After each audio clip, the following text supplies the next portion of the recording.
Гледате вестите на Сител. Во студиото со вас Маријан Николовски. Вечерни вести во 9. Добро вечер. Поранешниот прв вице-премиер Артан Груби е на распит во јавното обвинителство, откако рано утринава беше спроведен од граничниот премин Блаце до затворот Шутка. Даниел Василев во овие вести имали последни детали. Маријан, пред помалку од една минута кривичниот суд соопшти дека го прифатило барањето на основното јавно обвинителство Скопје за куќен притвор за поранешниот прв вице-премиер и министер за политички систем Артан Груби. Основното јавно обвинителство Скопје претходно испрати соопштение во кое што рече дека ја заменува мерката притвор со мерка куќен притвор, дека во текот на денешниот ден на барање на Груби бил изведен пред надлежен јавен обвинител за да има увид во списите од предметот. Овој увид во списите ќе трае и во наредните денови со оглед на обемноста на доказниот материјал и така што можеме да очекуваме дека Груби во наредните денови ќе се појавува пред надлежен јавен обвинител во основното јавно обвинителство Скопје. Во соопштението кое што го испрати основното јавно обвинителство се вели: по однос на мерките за обезбедување на присуство на второосомничениот во понатамошниот тек на постапката, основното јавно обвинителство Скопје предложи замена на мерката притвор со мерка куќен притвор и одземање на патна исправа. Имајќи го предвид фактот во најголем дел се обезбедени доказите во текот на постапката, дека истиот доброволно се пријавил на органите на прогонот, како и дека постојат индиции дека во притворското одделение не може да се гарантира неговата лична безбедност, кои индиции се подкрепени со известувања од надлежните органи. Исто така индициите за загрозена безбедност се однесуваат и на членовите на неговото семејство.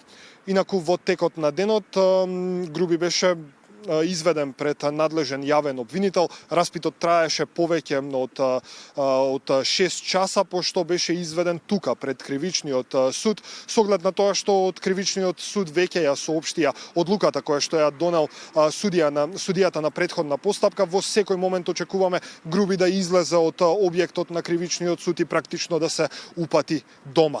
Во продолжение би предложил само да го погледнеме видеото од тоа како беше изнесен од основното јавно обвинителство и практично спроводен до комбето на затворската полиција, од каде што беше донесен тука во кривичниот суд.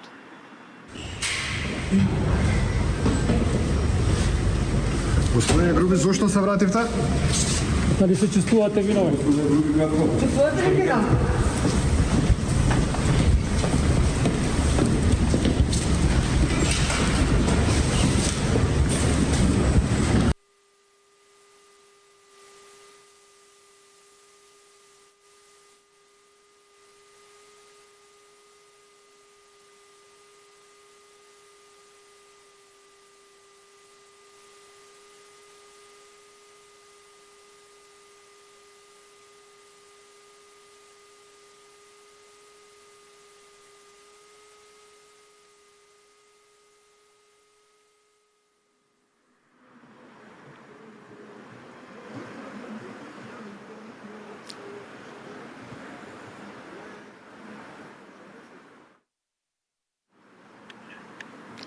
Маријан, со оглед на тоа што веќе се е јасно во однос на сите оние случувања со поранешниот вице-премиер и министер за политички систем, на нас останува само да останеме тука пред кривичниот суд во обид да добиеме изјава или од него или од неговиот адвокат за тоа што мисли и дали се чувствува виновен по обвинението на основното јавно обвинителство.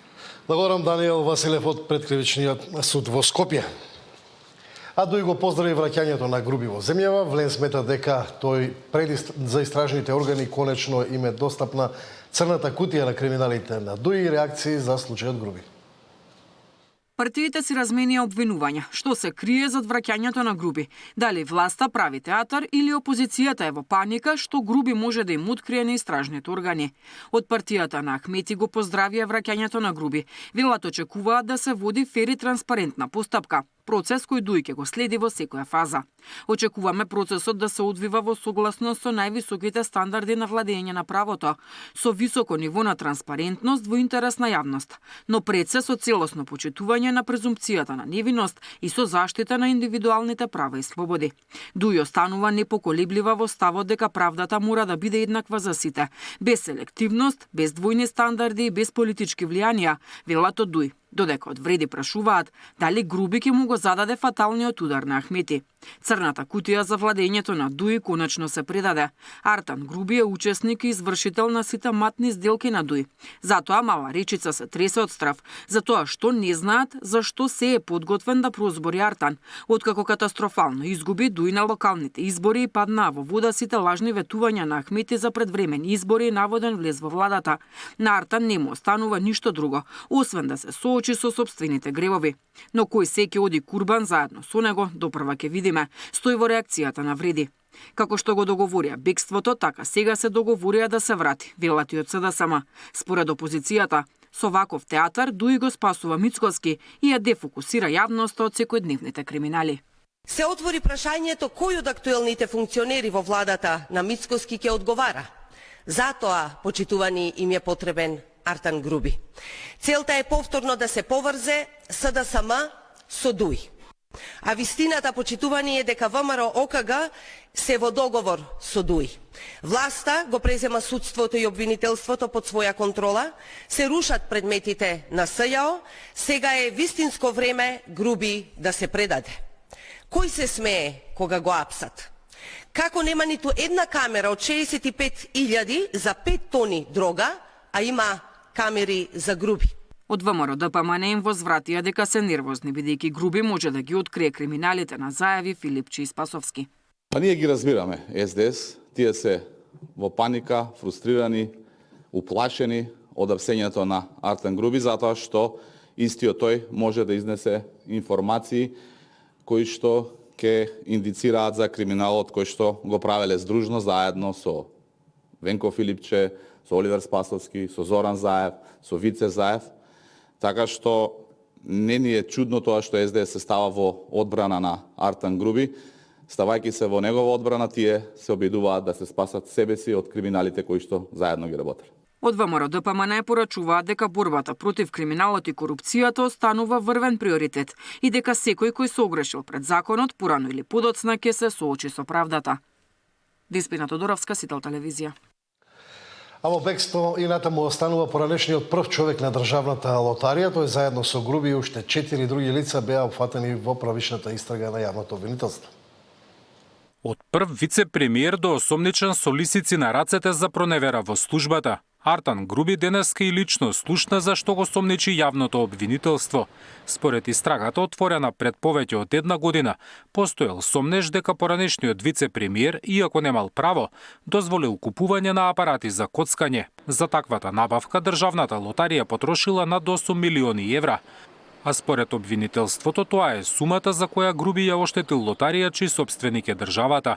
Намерата била државната лотарија самостојно да приредува игри на среќа, иако уште пред 10 години тоа право било дадено на приватна фирма.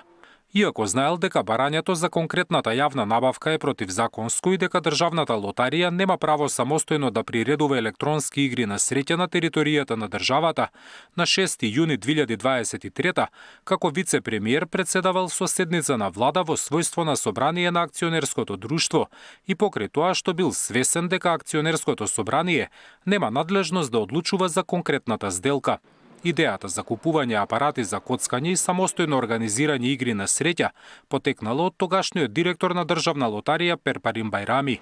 И за него обвинителството смета дека сторил кривично дело, па го гони за проневера во службата. Бајрами е се уште во бегство, а како што објаснува за Сител неговиот адвокат, истрагата за случајот не е затворена бидејќи требало и тој да е сослушан. Според кривичното дело за кое се води истрагата, на двајцата им се заканува затворска казна која не може да биде помала од 4 години. Инаку досега Груби немаше свој став за случајот, откако во декември 2024 дозна дека е под истрага, а полицијата не успеа да го најде во земјава. На Фејсбук напиша дека е во приватна посета на Косово и штом ги заврши обврските, веднаш ќе се врати дома. Претходно Груби се најде и на американската црна листа како лице вмешано во значителна корупција. Тогаш Груби преку Facebook напиша дека е чист како солза. За случајот со набавката на апарати за коцкање, освен Груби и Бајрами, обвинителството води истрага за уште 4 лица вработени во државната лотарија. За нив постоел сомнеж дека незаконски спровеле јавни повици за пренесување на правото за приредување игри на среќа. Зоран Јаневски, Сител телевизија.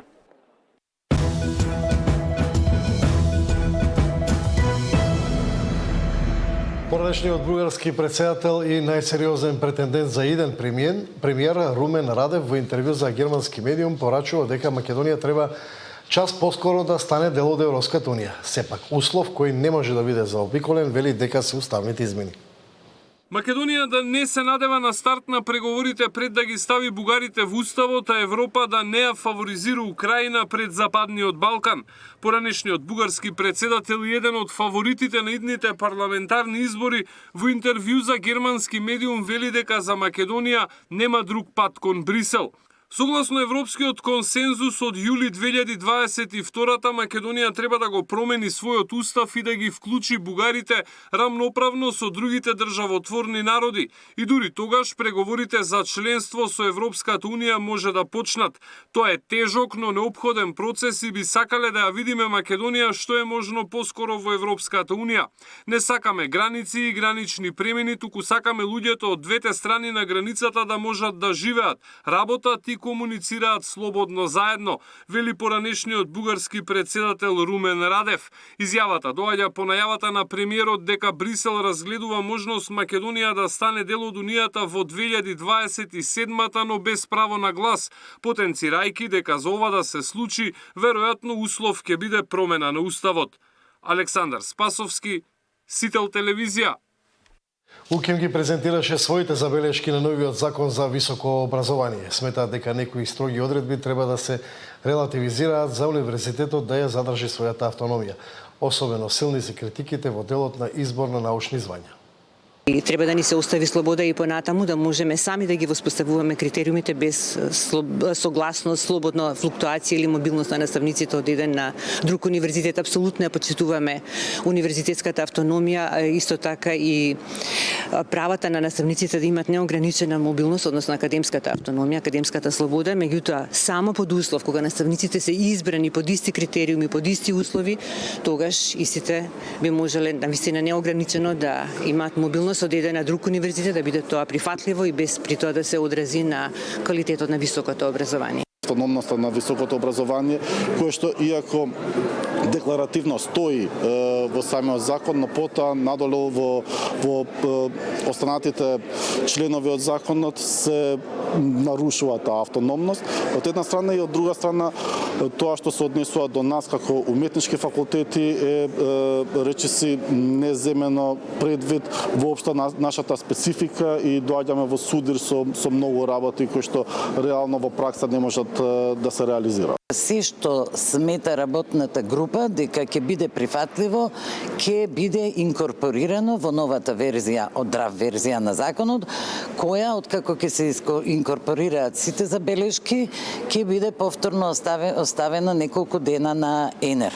Ние се договоривме речиси за се и за укинување на правните студии на приватните факултети, кои го прифатија сите, освен две високообразовни јавни институции.